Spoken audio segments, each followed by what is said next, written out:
எல்லாருக்கும் வணக்கம். பிக் பாஸ்ல இன்னைக்கான முதல் ப்ரோமோ வந்து ரிலீஸ் பண்ணியிருக்காங்க. நான் நேத்துலேருந்து சொல்லிட்டு இருந்தேன். அதாவது ஏஞ்சல் டெவிலாவும், டெவில் ஏஞ்சலாவும் எப்போ மாறுவாங்க, அப்போ தான் இன்னும் இன்ட்ரெஸ்டிங்காக இருக்கும் கேமு அப்படின்ற மாதிரி நான் சொல்லிட்டு இருந்தேன். பட் ஆனால் பெருசாக அந்த ப்ரோமோவில் பெருசாக அவங்க பண்ணுற மாதிரி தெரிலையே.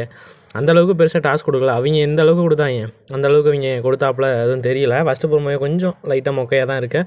இல்லை ஃபஸ்ட்டு வந்து பார்த்தோன்னா ராணவ் ரில்சாவாகி கிடச்சிட்டான், எல்லாம் வச்சு செய்ய போகிறாங்க. உட்கார்றா உட்கார்றா அப்படின்ட்டு ஆனந்தி வந்து சொல்கிறாங்க.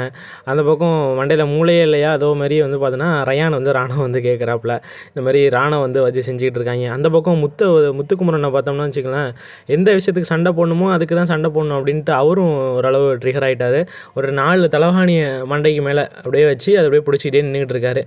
அந்த மாதிரி அவரை வந்து வச்சு செஞ்சுக்கிட்டு இருக்காங்க. அந்த பக்கம் மஞ்சரியை வந்து பார்த்தோம்னா என் மனசில் ஃபுல்லாக வன்மம் தான் இருக்குது அப்படின்னு சொல்ல வைக்கிறாங்க. நேற்று பண்ணதுக்கு சாரி அப்படின்ற மாதிரி ஏதோ ஜெஃப்ரிட்ட போய் கேட்க சொல்கிறாங்க. இந்த மாதிரி வந்து பார்த்தோன்னா பண்ணிக்கிட்டு இருக்காங்க. அந்த பக்கம் சௌந்தர்யா, நம்மளுடைய ஜாக்லின்லாம் எதுவும் பண்ணலை.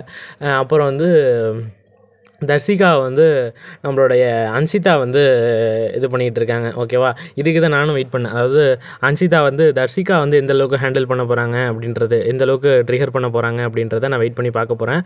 எனக்கு தெரிஞ்சு இது அன்சிகாவே ட்ரிகர் ஆகிடுவாங்க போல். ஒரு லெவலில் தர்சிகா பேசாமல் அவங்க சொல்கிறதெல்லாம் காதில் வாங்கிட்டு இருந்தாங்கன்னா இவங்களே ரொம்ப கோவமாகி கத்திகிட்டு இருப்பாங்க. அந்த அளவுக்கு வந்து பார்த்தோன்னா அவங்களுடைய மனநிலை அப்படி இருக்குது. ஓகேவா, அவங்க கோவப்பட்டால் அவங்கள கண்ட்ரோலே பண்ண முடியாது போல். அந்தளவுக்கு ரொம்ப மோசமாக பண்ணிகிட்டு இருக்காங்க அப்படின்னு தான் சொல்லி ஆகணும்.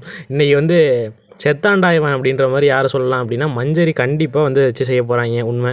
அடுத்து அந்த பக்கம் சாச்சனா வந்து ஏதோ ஜெஃப்ரியை பிடிச்சி இழுத்துக்கிட்டு இருக்க அந்த இது ஹார்ட்டை வந்து கொடுக்க மாட்டேங்குது போல், அதை எடுக்கிறாரு. அதை வந்து இந்த ப்ரோமோவில் நம்ம பார்க்கலாம். அப்புறம் வந்து மஞ்சரி, சாச்சனா, தர்சிகா, முத்துக்குமரன் இங்கே 4 பேரையும் வச்சு செய்ய போகிறாங்க. இது வந்து கன்ஃபார்ம். ஓகேவா, இன்றைக்கி வந்து பார்த்தோம்னா ஃபஸ்ட்டு ப்ரோமோ பெருசாக மொக்கையாக தான் இருந்தது. மேபி இன்றைக்கி நேற்று 6 ப்ரோமோவா, இன்றைக்கி 10 ப்ரோமோ வந்தால் கூட ஆச்சரியப்படுறதுக்கு இல்லை. ஓகேவா.